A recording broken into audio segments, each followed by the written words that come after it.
Hello everyone, नमस्कार। कैसे हैं आप सब लोग। जीडीसी के ऑनलाइन प्लेटफॉर्म पे आप सभी का हार्दिक स्वागत है। जी हाँ, हर रोज की तरह आज अपन बात करेंगे कम्युनिटी हेल्थ नर्सिंग से। जी हाँ, और कम्युनिटी हेल्थ नर्सिंग में जो हमारा टॉपिक रहने वाला है जिसका नाम है ऑक्यूपेशनल हेल्थ। क्या समझते हैं आप लोग ऑक्यूपेशनल हेल्थ से? क्या होती है आपकी ऑक्यूपेशनल हेल्थ? कहाँ ऑक्यूपेशनल आपकी जो डिसेबिलिटी बन सकती है किसी बात कर सकते हैं वर्कर के अंदर। तो आज बात करेंगे कि ऑक्यूपेशनल हेल्थ क्या होती है, कहाँ आपकी यूज होती है, कौन कौन से बच्चे हैं जो एक्ट में नहीं आते हैं ऑक्यूपेशनल में, कितनी एज को मिनिमम रखा गया है कि इससे छोटी एज के बच्चे आपके ऑक्यूपेशनल हेल्थ में बिल्कुल भी इंक्लूड नहीं है, फिर ऑक्यूपेशन काम नहीं कर सकते। ठीक है, तो चलो क्लास को स्टार्ट करते हैं। क्लास हर रोज की तरह आज क्लास रहने वाली आपकी थ्योरी बेस्ड क्लास रहने वाली, इसमें हर एक चीज के बारे में अपने बात करने वाले हैं। क्या इतनी बात दिमाग में घुसी? चले भाई आगे चलो। बात आती है ऑक्यूपेशनल हेल्थ की। सबसे पहले लिखते हैं भाई क्लास में अपना वर्ड जो इंपॉर्टेंट है, ऑक्यूपेशनल हेल्थ। मुझे एक बात बताओ कि ऑक्यूपेशन का मतलब होता है काम। अलग अलग फील्ड में आपका ऑक्यूपेशन है, जैसे अपन मेडिकल में, हम नर्सिंग में, फार्मासिस्ट होते हैं, एक्सरे वाले होते, डॉक्टर्स होते, ठीक है। इसके अलावा जो आपके हाउस कीपिंग होते, ठीक है, बायोमेडिकल वाले होते। तो ऐसे अलग अलग आपके ऑक्यूपेशनल है। तो इसके अलावा अपन और दूसरी कैटेगरी में चल जाइए जहां पे आपके, लेकिन अपनी जो बात हो रही है वो हेल्थ के रिगार्डिंग हो रही है। किसमें? हेल्थ के रिगार्डिंग। अच्छा, बोर्ड में अपना नाम नहीं आ रहा क्या प्यारे? एक मिनट वेट करिए, तुम्हारा सब चीजें आ जाएंगी बोर्ड में। थोड़ा कम हो भाई, जूम और आउट हो। चलो अब आया। जी हाँ, टॉपिक का नाम है ऑक्यूपेशनल हेल्थ। तो आपका ऑक्यूपेशनल हेल्थ कैसे कैसे चीजों को अफेक्ट कर सकता है, कितनी प्रकार का जो टाइप होता है, क्या ऑक्यूपेशन आपका बता सकते हैं कि ऑक्यूपेशनल हेल्थ या फिर ऑक्यूपेशनल हैजार्ड्स। जी हाँ, आपने देखा होगा हैजार्ड्स का साइन कैसा होता है। जैसे आप लोग रेडिएशन वाले डिपार्टमेंट में जाते हैं, वहां पे आपको देखने को मिलता है, वहां पे साइटोटॉक्सिक वेस्ट वगैरह होते हैं, वहां पे आपको साइन मिलता है सी का। तो वो सारे के सारे ऑक्यूपेशनल हेल्थ या फिर ऑक्यूपेशनल हैजार्ड्स की बात कर रहे हैं। क्या बात दिमाग में घुसी क्या? चलो अब बात करते हैं कि सर इसमें होता क्या है। तो आपको बताना है कि मेंटेन एंड, बोल सकते हैं maintenance and promotion of highest degree well being in working area. जी हाँ, समझ पा रहे हैं क्या? कहां पे मिलेगा? जैसे कोई काम कर रहा है आपका, बोल सकते हैं कीमोथेरेपी वाले डिपार्टमेंट में, तो वहां भी आपको ऑक्यूपेशनल हैजार्ड्स मिल सकते हैं कि उसको बात कर सकते हैं कि कार्सिनोमा वगैरह प्रेजेंट हो जाए, हेयर लॉस देखने को मिले, और बहुत सारी चीजें आपकी जो कॉम्प्लिकेशन है वो आपको देखने को मिले। जो एक स्टाफ है वो आपका काम कर पा रहा है कहां पे, बात कर सकते हैं एचआईवी वाले पेशेंट की केयर कर रहा है, तो वहां पे भी आपको ऑक्यूपेशनल हैजार्ड्स कहीं कहीं दिक्कतें दे सकता है। कोई रेडिएशन वाले डिपार्टमेंट में काम कर रहा है, सीटी एमआरआई वाले डिपार्टमेंट में काम कर रहा है, तो ये सारे के सारे जितने भी हैं अपन बता सकते हैं जो आपके आने वाले किसमें, ऑक्यूपेशनल हैजार्ड्स में। एक बात बताओ, जो आपके हॉस्पिटल में पर्ची काटने वाला बंदा है, दिन में 2, 3, 5 हजार 10 हजार ओपीडी कर रहा है और आपकी पर्ची काट रहा है बराबर बराबर, तो उसको भी क्या हो सकता है, हैजार्ड्स हो सकते हैं। क्या होगा? उसको कार्पल टनल सिंड्रोम वगैरह देखने को मिलेगा। क्यों? तो उसकी टाइपिंग वगैरह ज्यादा काम कर रहा है, तो उसकी वजह से वहां पे क्या हो जाएगा, कार्पल टनल सिंड्रोम। क्या इतनी बात समझ में आई क्या? Carpal tunnel syndrome. आगे बढ़े चलो। अब सुनना, इसका मतलब क्या होता है। सबसे पहले बात कर सकते हैं maintenance and promotion, maintenance and promotion of highest degree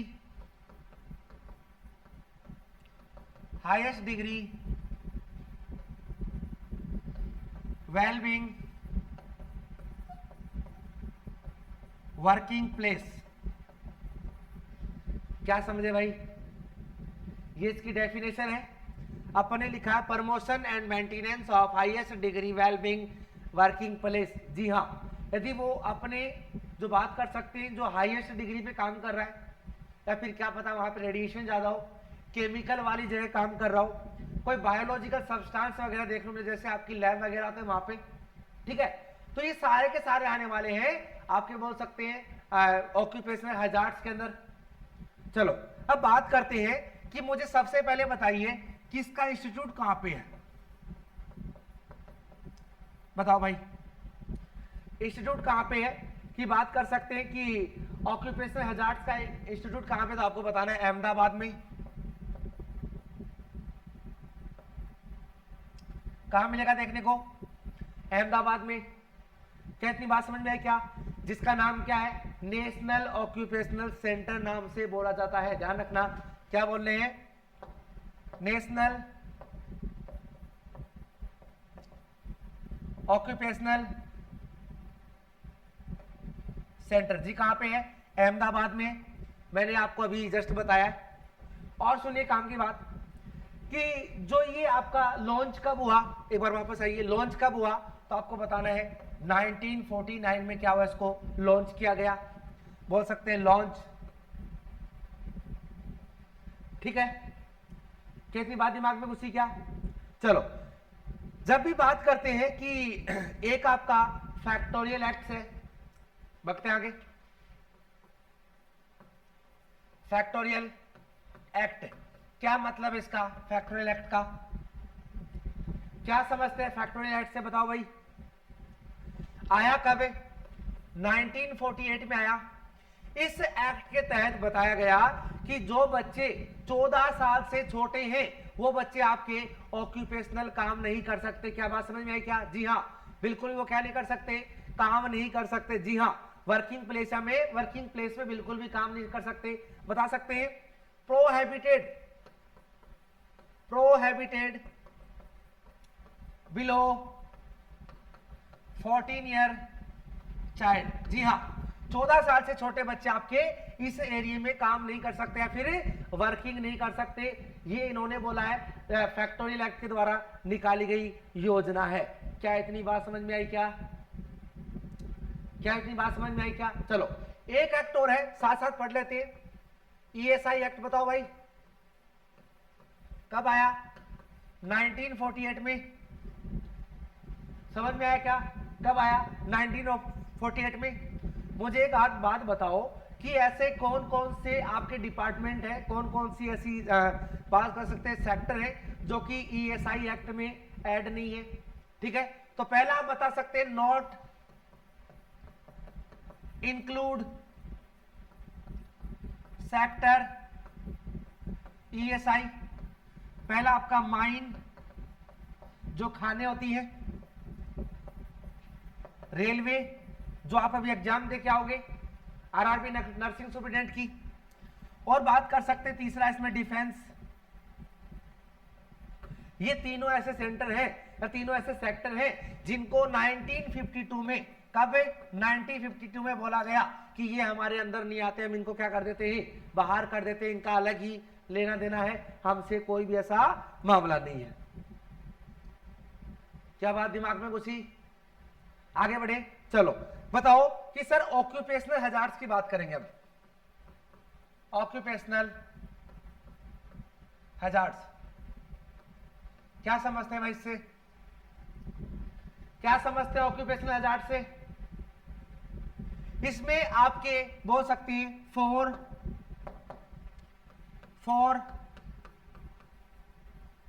preventive, आपके पी आते हैं, फोर प्रिवेंटिव पी आते हैं, लिख सकते हैं प्रिवेंटिव 4P। जी हाँ, बताओ कौन कौन से 4P है जो आपकी प्रिवेंट करते हैं, प्रिवेंट बाई 4P। बताओ भाई कौन कौन से। पहला आप बता सकते हैं प्री प्लेसमेंट। क्या बात दिमाग में घुसी क्या,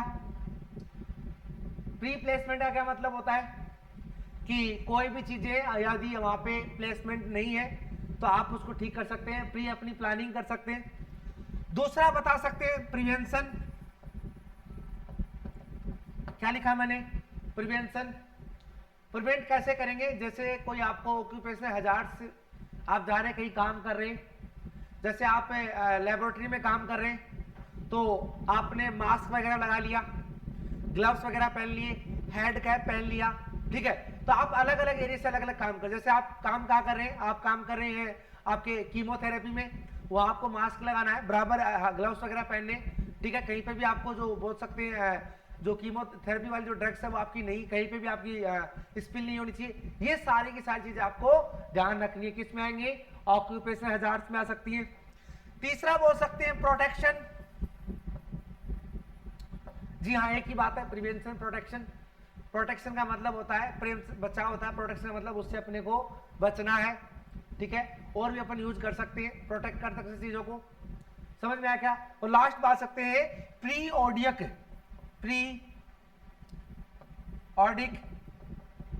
एग्जामिनेशन। जी हाँ, पीरियोडिक एग्जामिनेशन। पीरियोडिक एग्जामिनेशन की बात करें तो आप इसमें भी आपका बात प्रिवेंट कर सकते हैं। 4P है, आपके 4 साइन है। अब बात करते हैं कि सर टाइप कितने प्रकार का होता है? बताओ भाई धम्मे, बताओ भाई लाले, बताओ हमारे रसगुल्ले, टाइप कितने प्रकार का होता है? कि जो आपका ऑक्यूपेशनल हैजार्ड्स है कितने टाइप का होता है? सबसे पहले बात करते हैं कोई भी फिजिकल की वजह से कोई भी आपकी चीजें टच हुई। दूसरा आप बता सकते हैं कोई केमिकल की वजह से, ये भी टाइप रहने वाला है। तीसरा आप बता सकते हैं बायोलॉजिकल। क्या इतनी बात समझ में आई क्या? 3 प्रकार के आपके रहने वाले टाइप जिसकी वजह से आपका ऑक्यूपेशनल हैजार्ड्स देखने को मिल सकता है, फिर ये 3 प्रकार के इफेक्ट डालते हैं आपके ऑक्यूपेशनल हैजार्ड्स पे। फिजिकल की बात कर सकते हैं कि फिजिकल में आपका कौन कौन चीज आएंगी, तो आप बता सकते हैं आपका टेम्परेचर आएगा। जी हाँ, टेम्परेचर कैसे आएगा भाई? जैसे आपका टेम्परेचर 2 प्रकार का होता है, फिजिकल देखने को मिलता है। पहला आप बता सकते हैं हॉट और दूसरा आप बता सकते हैं कोल्ड। घुसी बात दिमाग में, घुसी बात दिमाग में, 1 मिनट, हाँ घुसी के बाद दिमाग में।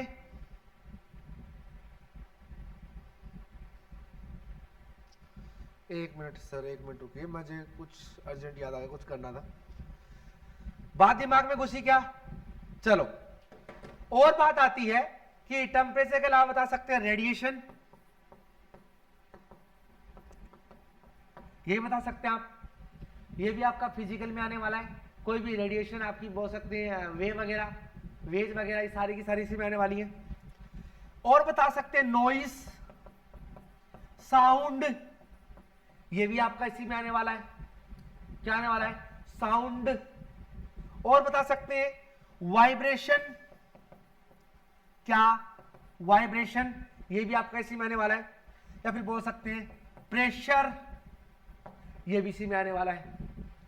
कैसी बात समझ में आई क्या? और लास्ट में बोल सकते हैं आपका लाइट, क्या आएगा? लाइट, ये भी आपका इसी में आने वाला है। बात कर सकते हैं फिजिकल हैजार्ड्स कंपोनेंट के अंदर, फिर ऑक्यूपेशनल हैजार्ड्स फिजिकल के अंदर आने वाले हैं।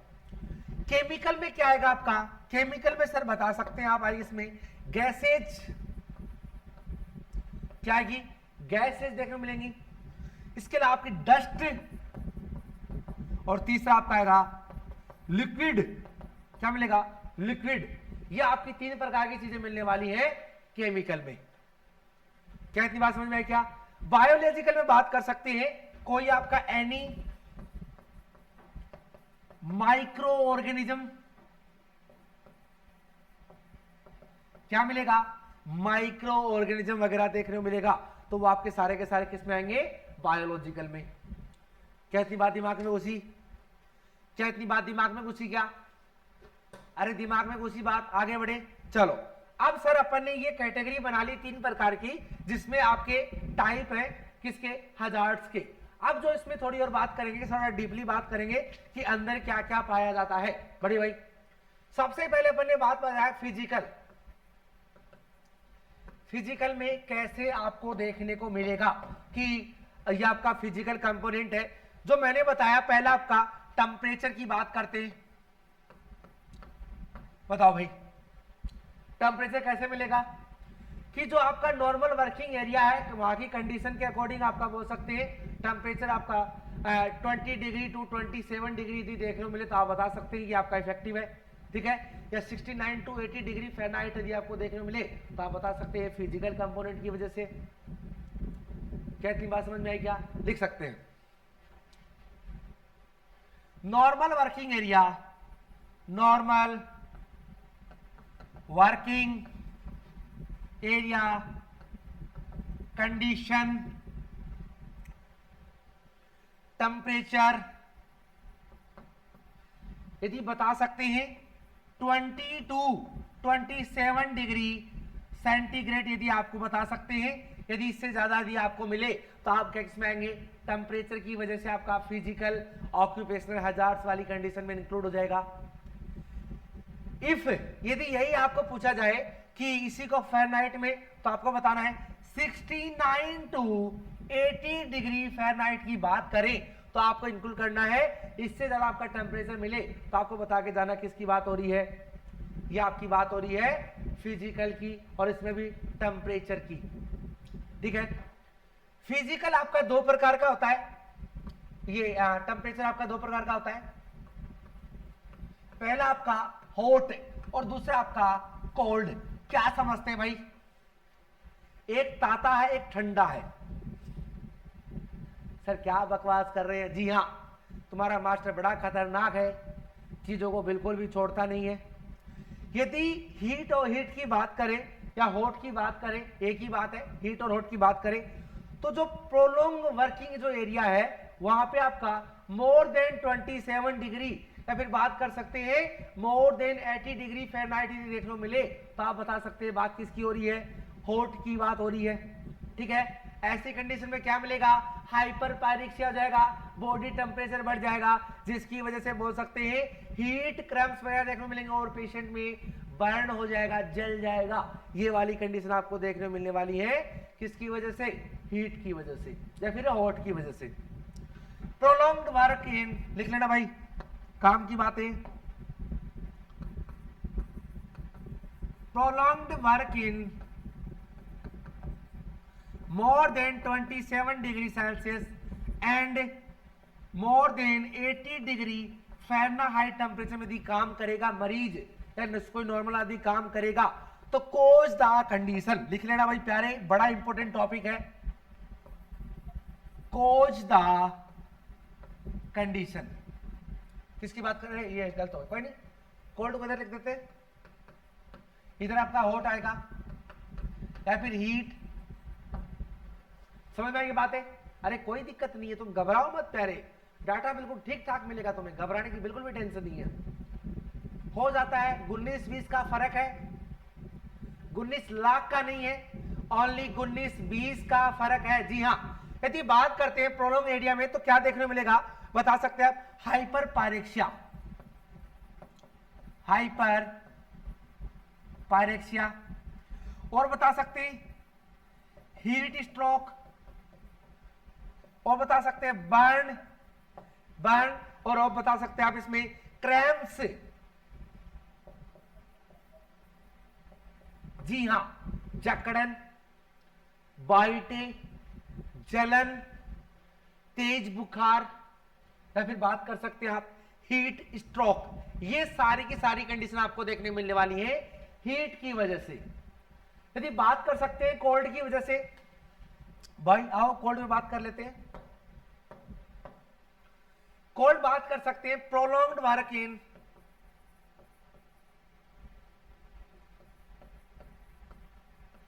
Less than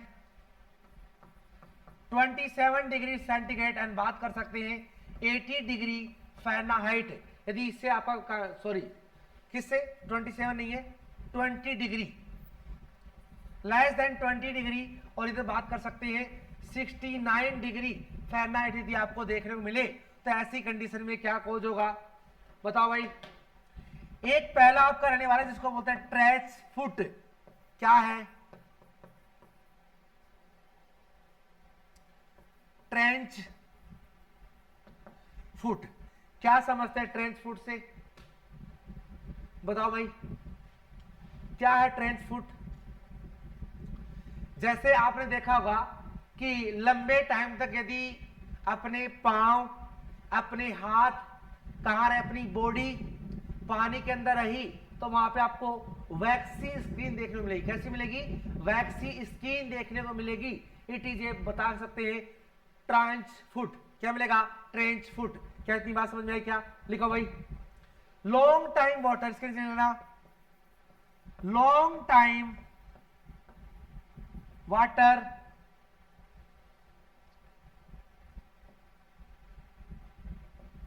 over body waxy skin present. क्या बात समझ में आई? क्या आ गया हो? यदि यही पूछा जाए, किसकी बात कर रहा हूं मैं? कोल्ड की बात कर रहा हूं कि सर कोल्ड में और क्या मिलेगा? Forest bite. क्या समझते हैं फॉरेस्ट बाइट से? फॉरेस्ट बाइट से क्या समझते हैं?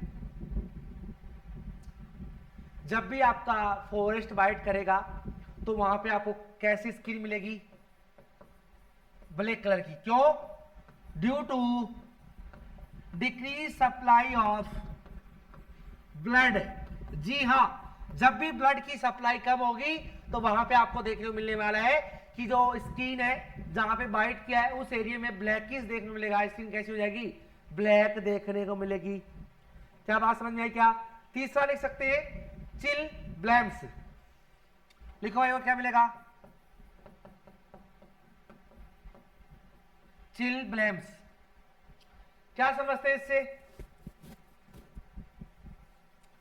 इससे क्या होंगे कि जो बता सकते हैं आपके फुट कहां पे? पैर पे। एंड दूसरा आप बता सकते हैं स्किन पे। कहां पे? फुट पे या फिर फिंगर पे अल्सर देखने को मिलेंगे। कैसे? जैसे मैंने आपको पढ़ाया था पैप्यूल, मैक्यूल, वेसिकल्स वगैरह पढ़ाए थे। तो एलिवेटेड इसके अंदर क्या मिलेगा? पैप्यूल देखने को मिलेगा। बात कर सकते हैं इसमें फफोले बन जाएंगे। क्या इतनी बात समझ में आई? क्या? चलो, तो सर जो आपका हीट और कोल्ड दोनों का है, इसका मैनेजमेंट कैसे करेंगे भाई बताओ? MGMT क्या देंगे ऐसा जो हमारा रसगुल्ला वापस से ठीक हो जाए? बताओ भाई क्या करेंगे? सबसे पहले यूज करेंगे अपन हीट पैड्स। क्या यूज करेंगे? हीट पैड्स यूज करेंगे। इसके अलावा बोल सकते हैं अपन यूज करेंगे calcium channel blocker. Calcium channel blocker. क्या इतनी बात समझ में आई? क्या? जी हां, समझ में आई? क्या? जी हां। तो ये दो के दो अपने ट्रीटमेंट रहने वाले हैं जो कहां से रिलेटेड है? टेम्परेचर से। तो जब भी टेम्परेचर आपका हीट और कोल्ड होगा तो अपन ने हीट के लिए क्या किया? हीट पैड्स यूज करें। और जो कैल्शियम चैनल ब्लॉकर है ये दोनों का ट्रीटमेंट रहने वाला है। दूसरी बात करते हैं रेडिएशन। रेडिएशन क्या समझते हैं रेडिएशन से? बताओ भाई।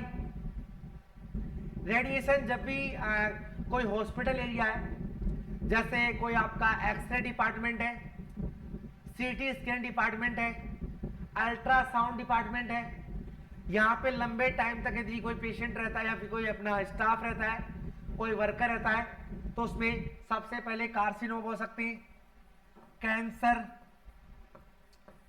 एनीमिया। क्या मिलेगा? एनीमिया। और तीसरा बता सकते हैं इसको स्किन प्रॉब्लम। क्या देखने को मिलेगा? Skin problem. क्या इतनी बात दिमाग में घुसी? क्या इतनी बात दिमाग में घुसी? क्या? चलो और बात करते हैं अपन फिजिकल की बात करें। चौथा आपका रहने वाला है जिसको बोल सकते हैं वाइब्रेशन।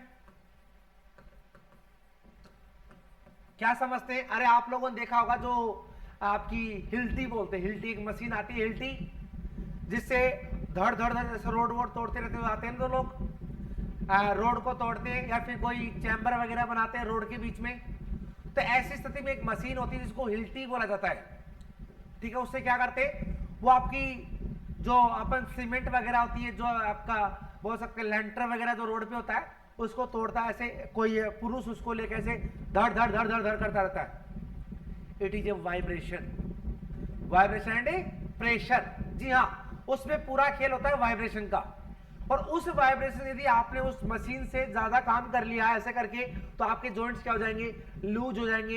यदि और भी ज्यादा काम कर लिया तो आपके जॉइंट्स क्या हो जाएंगे? फ्रैक्चर देखने को मिलेंगे। क्या इतनी बात समझ में आई? क्या? जी हाँ। और जो फिंगर क्या हो जाएंगी? व्हाइट हो जाएंगी। क्यों?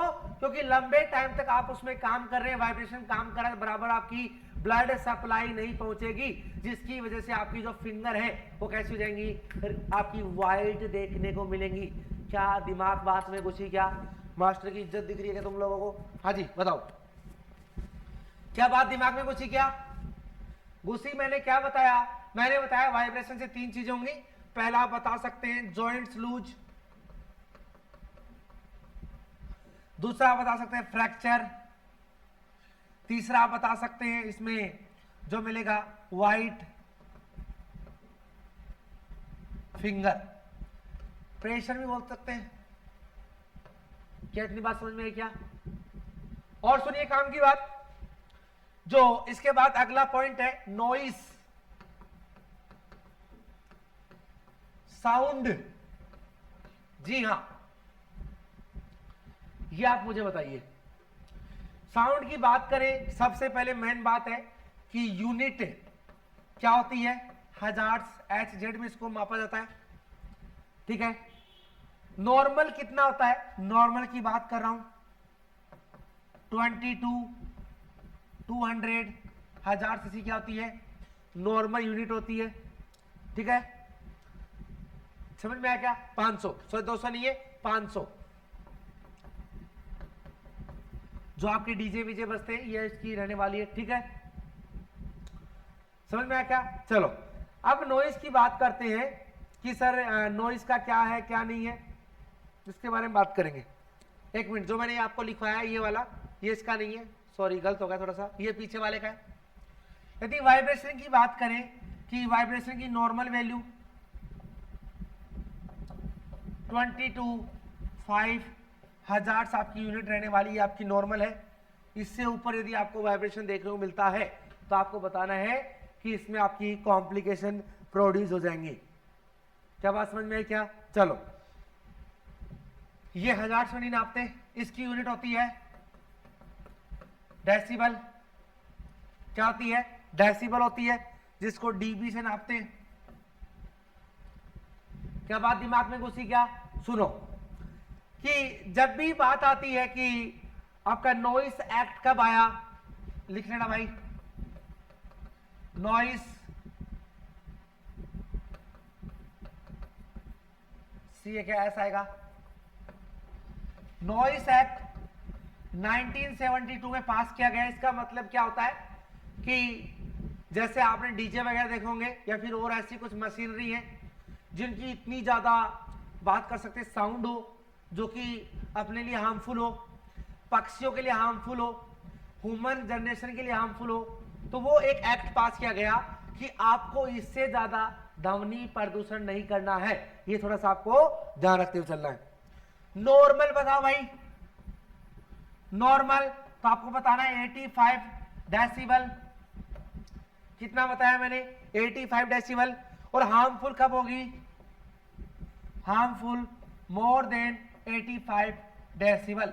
यदि इससे ज्यादा है तो क्या होगी? हार्मफुल होगी। क्या इतनी बात समझ में आई क्या? इंपॉर्टेंट है दोनों चीजें, ध्यान दे लेना। मुझे एक बात बताओ कि जब भी बात आती है, हमारी जो महिला होती है घर पे, जो महिलाएं होती हैं वो बातें करती हैं, नॉर्मल बात तो उनके बहुत ज्यादा साउंड होता है। जब लड़ाई करने का प्लान होता है या फिर आदमी को, आपने देखा होगा कि लेडीज का क्या होता है, उसको सुख शांति वाला जीवन नहीं चाहिए, हलचल चाहिए जीवन में। जैसे आराम से जीवन काट रहे हैं, बराबर खाना खा रहे हैं, बराबर काम कर रहे हैं, सब कुछ ठीक है, लेकिन नहीं, यदि आप आराम से जिंदगी काट रहे हैं तो भी उसको प्रॉब्लम है। क्या प्रॉब्लम है? कि मजा ही नहीं आ रहा, लग ही नहीं रहा जिंदगी चल रही है। कहने का मतलब है कि थोड़ी बहुत हलचल होनी चाहिए, डेली डेली कुछ ना कुछ नया नया चलता रहना चाहिए। क्या बात समझ में आई क्या? तो जो आपकी महिलाएं होती हैं, क्या बोला मैंने? क्वेश्चन है कि जो आपकी फीमेल होती है, महिलाएं होती है, वो डेटा ट्रांसफर करती है, ट्रांसफर तो कितनी जो आपकी बोल सकते हैं कितनी डेसिबल यूनिट के अंदर है जो अपने डेटा ट्रांसफर कर सकती हैं? बताओ भाई, हाउ मैनी डेसिबल्स बोल सकते हैं? बताओ भाई कितने में? नॉर्मल मैंने बताया है कि लेस देन 85 है तो ये आपकी नॉर्मल रहने वाली है। लेकिन जो महिलाएं चुगली करती हैं, एक दूसरे के डाटा ट्रांसफर करती हैं, उस वाली कंडीशन में कितनी आवाज बोल सकते हैं कि आपकी नॉर्मल कान तक सुनाई दे सकती है। ऐसी स्थिति में 20 डेसिबल, जी हां, ये यूनिट रहती है आपकी, बोल सकते हैं चुगली के लिए। समझ में आया क्या बात? बोल सकते हैं डेटा ट्रांसफर के लिए, ठीक है। अरे आदमियों के तो डेटा अलग ही होते हैं, उनके तो पेट में कोई बात खटाती नहीं है। ऐसे राजस्थान में बोलते हैं कि तेरे पेट में कोई बात हजम हो गई तो हम तुम्हें हजमोला दे देंगे, लेकिन कहां होती है? नहीं होती। और लुगाई की तो बात ये अलग है, अरे उसके तो बिल्कुल नहीं होती। लेकिन उसका एक कंसेप्ट मुझे बहुत अच्छा लगा। क्या बोलते हैं कि मैंने आपको ये बात बताई है, ठीक है, उसको मत बताना, मैंने बताई है, आगे बता देना, लेकिन मेरा नाम नहीं आना चाहिए कि ये बात मैंने आपको बताई है। लेकिन प्यारे ध्यान दे, सबसे पहले उसने ये बात तेरे को ही बताई होगी तो वो नाम तो तेरा ही आएगा, चाहे कितनी आगे बात को फैला दो। समझ में आया क्या बात है? तो जी हाँ, तो ये सारी की सारी जो यूनिट रहने वाली है, जो हमारी रहने वाली है नॉइज से रिलेटेड, जो मैंने आपको बताई है। और ऐसा कोई क्वेश्चन नहीं है महिलाओं वाला, ये तो मैंने आपको बता दिया कि 20 डेसिबल यूनिट से नीचे आप महिलाएं क्या कर सकती हैं, उनके कान इतने तेज होते हैं कि आवाज को सुन पाती है और अच्छे से अपने डेटा ट्रांसफर कर लेती है। समझ में आया क्या? चलो अब मैं आपको इसमें थोड़ी सी बातें करता हूं। पूछा जाए नॉर्मल कन्वर्सेशन, बताओ भाई, जैसे नॉर्मल बात कर रहे हैं, मैं बात कर रहा हूं, जैसे नॉर्मल की बात तभी होती है जब एक लड़का लड़की घर वाले देखने आते, उससे बड़ा नॉर्मल मैंने आज तक कोई जिंदगी में कुछ देखा ही नहीं। कुछ भी मेरे जिंदगी में नॉर्मल नहीं देखा। जब एक लड़का लड़की दोनों आपस में मिलते हैं, मतलब इंगेजमेंट होती है, घर वाले बोलते हैं कि लड़का लड़की को थोड़ा बातचीत कर लो अपनी, या फिर लड़की के माता पिता से जब बात करनी होती है, उससे ज्यादा पोलाइटली जीवन मैंने आज तक नहीं देखा। ऐसे लगता है कि मेरी वाली जो होने वाली वाइफ है ये तो क्या है, गाय है। क्या है? गाय। जो ही शादी होती है उसके बाद निकलते हैं सींग, जो कि फिर पूरी जिंदगी भर उस आदमी को सींगों में डाल डाल के कभी इधर पटकते हैं कभी उधर पटकते हैं। बताओ भाई, नॉर्मल कन्वर्सेशन की बात कर सकते हैं तो आपको बताना है 60 डेसिबल। कितना? 60 डेसिबल तक बता सकते हैं कि नॉर्मल बातें हो सकती हैं। नॉर्मल वाली बातें वही है जब एक शादी करने की बात आती है, लड़का लड़की को देखने जाता है, फिर लड़की लड़के वाले घर वाले को देखने जाते हैं, उस टाइम पे जो पोलाइटली बातें होती हैं वो सारी की सारी आएंगी आपकी नॉर्मल कन्वर्सेशन में। क्या बात समझ में आई क्या? मिनिमम हियरिंग, मिनिमम हियरिंग की बात करें तो आपको बताना है 20 डेसिबल। जी हां, यदि 20 डेसिबल से जो आपका बता कर सकते हैं कि 25 है, सॉरी 25 है, 25 है कि 25 तक जो यूनिट होती है यहां तक बता सकते हैं कि धीरे धीरे कानाफूसी हो सकती है, ठीक है। Female conversation normal 40 decibel. क्या बात दिमाग में घुसी? फीमेल की बात कर रहा हूं, कब? तो आपको बताना है 40 डेसिबल तक आपकी नॉर्मल बातें रहने वाली हैं, ठीक है। जितनी भी बातें होंगी जो मैंने बताया आपको, जितनी बातें होंगी जो रिलेटेड टू हमारी उसी हिसाब से, वो सारी की सारी 20 और 25 के बीच में होने वाली है, ठीक है। आगे बढ़िए। अब ये सारी मैंने आपको फिजिकल करवा दिए कि जो फिजिकल कंपोनेंट कौन कौन से हजार्ड्स के। लास्ट आपका रहेगा लाइट। जी हाँ, क्या समझते हैं लाइट से? बताओ भाई, लाइट कौन सी है? चमक तारा है, भमक तारा है? बताओ भाई।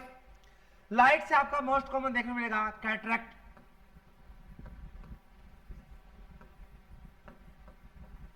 क्या मिलेगा? कैटरेक्ट, ठीक है।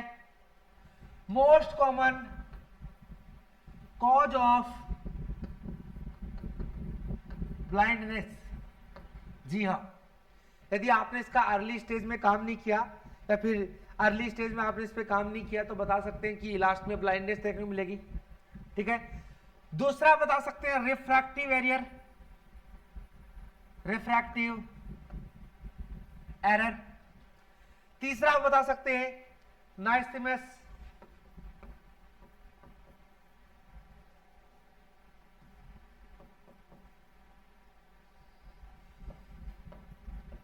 जी हां, यह भी आपका लाइट से मिलने वाला डिसऑर्डर है, इसमें क्या होता है, इनवॉलेंट्री आई मसल,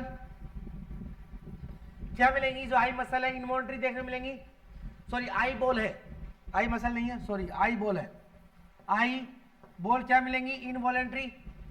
जैसे मैं देख रहा हूं इनको और मेरी आंखें जा रही हैं उनको, समझ में आ रही बात है, क्या बोलते हैं गांव में, इसकी पुतली फिर रही है, अरे क्या बोलते हैं, इसकी पुतली फिर रही है, कि देख रहा है मेरे को, असलियत में वो देख रहा है उसको। जी हाँ, यदि जो इनवॉलेंट्री आई का बोल सकते हैं, जो आई बॉल का मूवमेंट है उसको आप बता सकते हैं, ये वाली कंडीशन। दूसरी बात करते हैं, पहला फिजिकल कंप्लीट हो गया, दूसरा जो आपका रहने वाला जिसका नाम है केमिकल। जी हाँ, क्या समझते हैं केमिकल से, केमिकल में क्या क्या चीज आती है, मैंने आपको अभी बताया, गैस आते हैं, क्या आती है, गैसेज आती है, लिक्विड आता है, ठीक है, और आपकी डस्ट आती है, सारी की सारी किसमें आएंगी, केमिकल में, लिख लेना भाई। सबसे पहले बात करते हैं गैस की, बताओ भाई गैस में कौन कौन सी, NO2, N2, CO2 और S, ये भी आपकी इसमें आने वाली है। ये आपकी जो हार्मफुल गैसेज होती है, जहां से आपकी जो निकलती है, जो अपनी बॉडी के लिए हार्मफुल है, ये सारी की सारी रहने वाली है किसमें, किसमें भाई, गैसेज में आने वाली है। यदि बात करें यहीं पे डस्ट की, कि सर डस्ट से क्या देखने को मिलेगा, पहला आप बता सकते हैं न्यूमोकॉकस,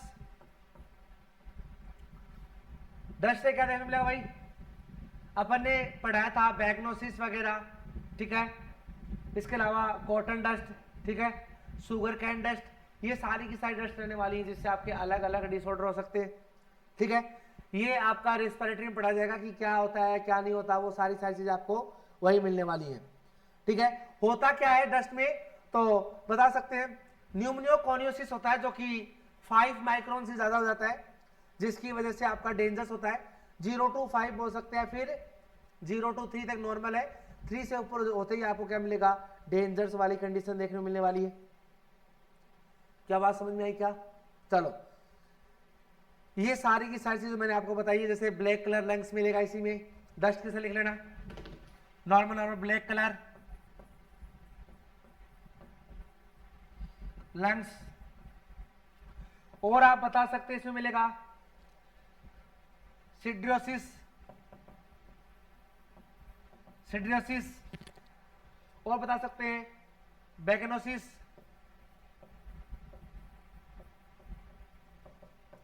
और आप बता सकते हैं इसमें बाइसिनोसिस,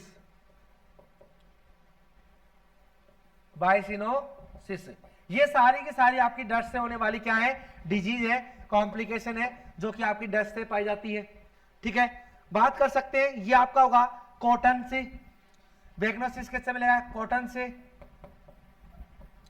ठीक है। यदि कॉटन डस्ट है तो आप बता सकते हैं बैगनोसिस मिलेगा, ठीक है। यदि इसको ब्राउन लंग डिजीज बोला जाता है, आगे बढ़िए, ब्राउन लंग्स डिजीज किससे होती है, कॉटन से, जिसको बैगनोसिस वगैरह बोला जाता है, क्या बोला जाता है, बैगनोसिस, सॉरी बाइसिनोसिस, ध्यान, बाइसिनोसिस किससे होता है, कॉटन से होता है। क्या बात समझ में आई क्या, चलो दूसरी बात कर सकते हैं, बैगनोसिस किससे होगा, शुगर केन से, शुगर केन डस्ट से होने वाला है, किससे होगा, शुगर केन डस्ट से देखने को मिलेगा, ठीक है। यदि यही अपन लिख सकते हैं सैड्रोसिस, ये किससे मिलेगा, आयरन डस्ट है, जो जैसे आपने देखा होगा जो लोग चादर वगैरह काटते रहते हैं, आयरन का काम करते, लोहा लकड़ी का थोड़ा लोहे का काम करते हैं, वहां पे धीरे धीरे उनकी डस्ट निकलती रहती है, जिसको बोलते हैं सैड्रोसिस, ठीक है, समझ में आया क्या। तो ये सारी की सारी जो चीजें मिलने वाली है, जो कि अपन बोल सकते हैं इससे मिलेगी। और जो आपका ब्लैक कलर लंग्स किसकी वजह से मिलेगा, तो आपको बताना है, ये मिलने वाला है आपकी बोल सकते हैं कोयल डस्ट से। जी हाँ, किससे? कोयल डस्ट से क्या मिलेगा? Black colour lungs. क्या बात समझ में आई? क्या बात समझ में आई? क्या आगे बढ़े? चलो, एक आपका होता है सिल्का, ठीक है? क्या होता है? सिल्का होता है, सुन लेना भाई। और मैं इसके अलावा आपको दो चार चीजें और लिखवा के जा रहा हूं जो कि इंपॉर्टेंट है, जो आपकी रहने वाली है डस्ट से रिलेटेड। किससे रहेंगी? डस्ट से रिलेटेड रहेंगी, जो कि आपको ध्यान रखना है। पहला बोल सकते हैं सिल्का। बताओ भाई, सिल्का क्या होता है? सिल्का डस्ट है। कौन कैसा चेस्ट देखने को मिलेगा ऐसी कंडीशन में? सिलिकोसिस बोलते हैं। इसके से क्या होगा आपका? सिलिकोसिस होगा। इसमें होगा क्या? Snow storm. क्या समझते हैं? कि जैसे आपकी बर्फ पड़ती है स्नो जैसा, वैसा आपका चेस्ट एक्सरे देखने को मिलने वाला है इन चेस्ट एक्सरे। अरे बर्फ नहीं गिरती क्या? स्नो नहीं गिरती क्या? वैसा आपको चेस्ट एक्सरे देखने को मिलेगा। किसमें? बता सकते हैं सिलिकोसिस के अंदर। क्या यदि बात समझ में आई? क्या और क्या मिलेगा तो बता सकते हैं? इसमें आपका ग्राउंड ग्लास अपीयरेंस देखने को मिलेगा। ग्राउंड ग्लास ऑपिसिटी,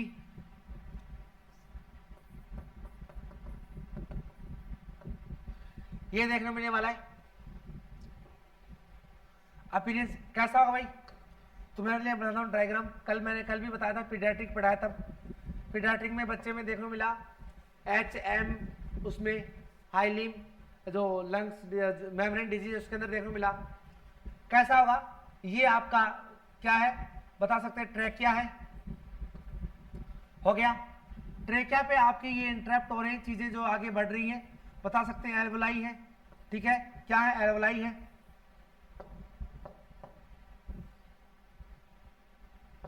एक मिनट। जी हाँ,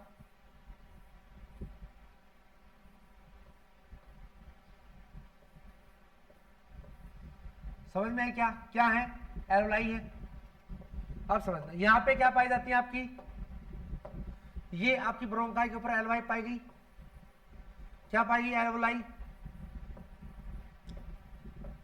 मैंने जब आपकी जो डिजीज पढ़ाई थी मैंने बताया यहां पे आपके सर्फेक्टेंट पाए जाते हैं, जिसका काम क्या है कि एल्वोलाई को कोलैप्स नहीं हो सके। मोस्टली एल्वोलाई कोलैप्स होने के चांसेस होते हैं बच्चों में। ट्रेकिया आपकी क्या है? एल्वोलाई है। ठीक है, इसमें सर्फेक्टेंट पाए जाते हैं, जिसका काम क्या है कि सर्फेक्टेंशन का काम है खींच के रखते हैं चीजों को, बिल्कुल भी कोलैप्स नहीं होने देते एल्वोलाई को। यहां पे आपका क्या पाया गया? ये लंग्स पाया गया प्यारे।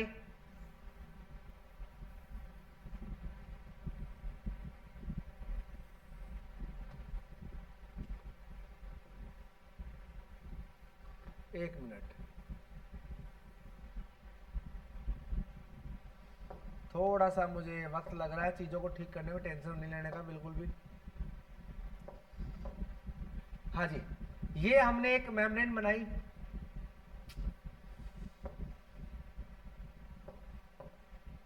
ये हमने यहाँ पे एक मेम्ब्रेन बनाई जो कि हमारा लंग्स रहेगा। ठीक है, समझ में आया क्या? जी हाँ, दिख रहा क्या? यहाँ पे थोड़ा सा हटा देते हैं इसको। ठीक है, ये क्या अपना लंग्स है जो कि यहाँ पे आपको देखने को मिलेगा। ठीक है, इस कंडीशन में जो मैंने बताया आपको बता सकते हैं ये वाला क्या आपका फेफड़ा है। तो इस कंडीशन में क्या मिलेगा आपका? ग्राउंड ग्लास अपीयरेंस देखने को मिलेगा। ठीक है, कैसे? जैसे देखना है इसको समझना। ये आपका ऑपिसिटी बोलते हैं, ग्राउंड ग्लास ऑपिसिटी। जी हाँ, ये आपकी प्रेजेंट हो गया, ऐसे धुंधला हो जाएगा, बिल्कुल आपको कुछ नहीं दिखेगा, ऐसा आपको दिखने वाला है। इसको बोलते हैं ग्रीनियस कलर का भी देखने को मिलेगा। जी हाँ, हल्का हल्का आपको ग्रीनियस कलर का देखने को मिलेगा। जो लंग्स है उसकी मैं स्ट्रक्चर बना रहा हूं, ध्यान रखना इस चीज का। ये सारी की सारी आपको मिलने वाली है किसमें? बता सकते हैं इसमें जो सिलिकोसिस में देखने को मिलेगा। ठीक है, जी हाँ, सेम आपको ऐसा ही देखने को मिलने वाला है जो मैंने आपके सामने इमेज बनाई है। इसको ध्यान में रखते हुए आगे बढ़ने का। समझ में क्या बात है? जी हाँ, पूरा आपका बता सकते हैं ये क्या है,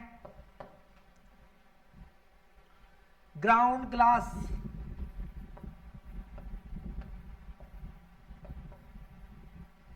अपीरियंस ऑपिसिटी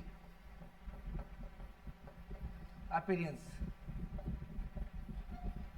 समझ में आया क्या? जी हाँ, ये आपको कंडीशन देखने मिलने वाली है जिसको बोलते हैं एब्स्टेनोसिस भी बोलते हैं। ठीक है, ये अपने बच्चों में मिलती है जब आपका बच्चा जो एक डिजीज है जिसका नाम है HM हाईली मेम्ब्रेन डिजीज है, उसमें आपको देखने मिलेगा, उसमें भी आपका ये वाली कंडीशन शो होगी। ठीक है, ग्रीन कलर स्पुटम मिलेगा।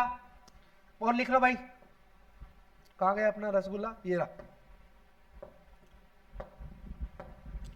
और क्या मिलेगा इसी में, ग्रीन कलर क्या मिलेगा, स्पुटम, ग्रीन कलर का स्पुटम देखने मिलेगा इसी में। और बता सकते हैं आप, इसमें ये सारी की सारी चीजें आपको देखने मिलने वाली है, सिलिका की वजह से प्रेजेंट होता है। अगला आपका हेयर डस्ट। जी हाँ, लिखो HEY हेयर डस्ट। ये क्या होती है भाई, इसको बोलते हैं ग्रीन डस्ट या फिर फार्मर लंग्स डिजीज भी इसी का नाम है, फार्मर लंग डिजीज भी इसी का नाम है। समझ में आएगा? जी हाँ, जो आपकी खेतों से पाई जाने वाली ग्रीन डस्ट है, जैसे घास वास काटते टाइम जो आपकी मिलती है, वो सारी की सारी इसमें ही पाई जाती है। ठीक है, एक आपका है जो मेटल डस्ट, मेटल डस्ट जो आपका आयरन वगैरह है जिससे मिलने मिलेगा, उसको बोलते हैं metal dust. Lead dust, lead dust, जी हाँ, जहां पे शीशा वगैरह बनता है वो आपकी लेड डस्ट रहने वाली है। ठीक है, समझ में आया क्या? जी हाँ। लंग्स में क्या मिलेगा बता सकते हैं, पैलर कलर का मिलने वाला है, पैलर कलर का आपको देखने को मिलेगा यदि लेड डस्ट हुई तो। समझ में आया क्या? जी हाँ, इसको बोलते हैं लेड पॉइजनिंग हो जाएगा। इससे क्या हो जाएगा, लेड पॉइजनिंग देखने को मिलेगा। और आप बता सकते हैं प्लांटर सेलिक, ये भी आपको इसके अंदर देखने को मिलेगा। और तीसरा बता सकते हैं स्टेरियम, ये भी आपका इसी से मिलने वाला है। तीनों चीजें मैंने लिखा दी है जो आपकी मिलने वाली है इसी से। ठीक है, अब अपन बात करेंगे कि एक दो चीजें और है। ठीक है, थोड़ा और आगे बढ़ते हैं, थोड़ा और समझते हैं चीजों को जो कि हमें ध्यान रखना है। ठीक है, बढ़े आगे।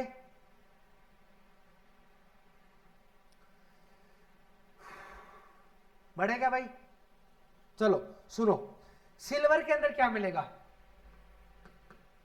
सिल्वर डस्ट भी मिलेगी। इसमें आपको बताना है स्किन पिगमेंटेशन होगा, स्किन पिगमेंटेशन देखने मिलेगा। और आप बता सकते हैं इसमें दूसरा मिलेगा आई का पिगमेंटेशन, आई पिगमेंटेशन भी देखने को मिलने वाला है। कैसी बात समझ में आई क्या? ठीक है,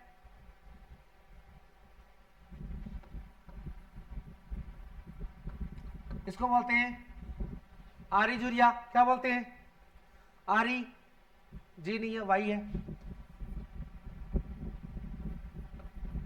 ठीक है, समझ में आया क्या? जी हाँ, ये दोनों की दोनों चीजें मैंने आपके सामने लिख दी है। एक आपका होता है कि बात कर सकते हैं सिल्वर में क्या है आपका, मरकरी। जी हाँ, ये सारे के सारे इसमें कलेक्ट होने वाले। अब बात करते हैं कि एक क्वेश्चन है कि ये कोई भी आपका वर्कर है, टाइपराइटर है। क्या है, टाइपराइटर है, चीजों को टाइप करता है, कंप्यूटर पे काम करता है। जैसे बता सकते हैं उसमें मोस्ट कॉमन कौन सी कंडीशन देखने को मिलेगी भाई, क्या है, पहले छोट वर्कर है, क्या है, typewriter. Most common seen in disorder, बताओ क्या मिलेगा, क्या मिलेगा, और बोल कर सकते हैं more common seen in condition. बताओ भाई क्या देखने को मिलेगा ऐसे ऐसे ऐसे आदमी के अंदर? तो बता सकते हैं इसमें आपका मिलेगा carpal Turner syndrome, Turner syndrome ये आपका देखने को मिलने वाला है। जो लंबे टाइम पे जो लोग टाइपिंग वगैरह करते हैं वहां से आपको ये देखने को मिलेगा। ठीक है, एक बात बताओ कि जब भी बात आती है most common disease seen in occupational hazards, बताओ भाई कौन सी डिजीज है जो आपको देखने को मिलेगी मोस्ट कॉमन? बताओ भाई, बताना। स्किन कैंसर, स्किन कैंसर देखने को मिलेगा। क्या दिमाग में घुसी? और बता सकते हैं कि इसकी वजह से आपको ये देखने को मिलेगा। ठीक है, तो अपन ने टॉपिक पढ़ लिया है। टॉपिक का नाम था अपना ऑक्यूपेशनल हैजार्ड्स। सारी चीजें मैंने आपको लिखा दी है। ठीक है, कॉपर के डिपोजिशन से क्या होगा भाई? बताओ बताओ।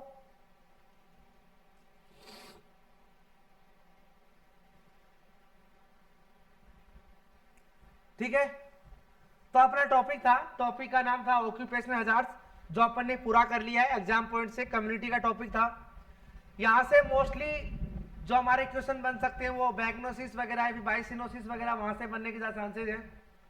या फिर जो अपने डेसिबल वगैरह यूनिट लिखवाई है कि कितना है, वहां से थोड़े से बने चांसेस है। ठीक है, रेडिएशन वगैरह से बनने के चांस थोड़े आपको पूछ लेगा कि यहाँ से क्या बन सकता है क्या नहीं है, कैसे क्या चीजें हैं, केमिकल में क्या क्या आएगा, गैस कौन कौन सी जो अपनी बॉडी के लिए हार्मफुल है, ये थोड़ी सी बातें बन सकती हैं। ओके, तो आज की क्लास में इतना ही रहने वाला है। जो मैंने आपको पढ़ाया हर एक चीज इंपॉर्टेंट है जो हमारा ऑक्यूपेशनल हैजार्ड्स टॉपिक से। तो आप लोग अच्छे से पढ़िए टॉपिक को, अच्छे से इन्वॉल्व हुए क्लास में और अच्छे से अपने आप को जोड़िए इन चीजों के साथ, ताकि आने वाली हर एक एग्जाम में आप अपने आप को अच्छे से परफॉर्म कर सके। और जीडीसी के ऑनलाइन प्लेटफॉर्म से आप सभी लोग जुड़े और अपने आप को एक नई बेहतरीन ऊंचाई के साथ काम करें, ताकि आने वाली हर एक एग्जाम में आप अच्छे से अपने आप को सफल कर सके। Thank you so much. जय हिंद, जय भारत। आज के लिए इतना ही। मैं हूं आपके साथ मनीष कुमार।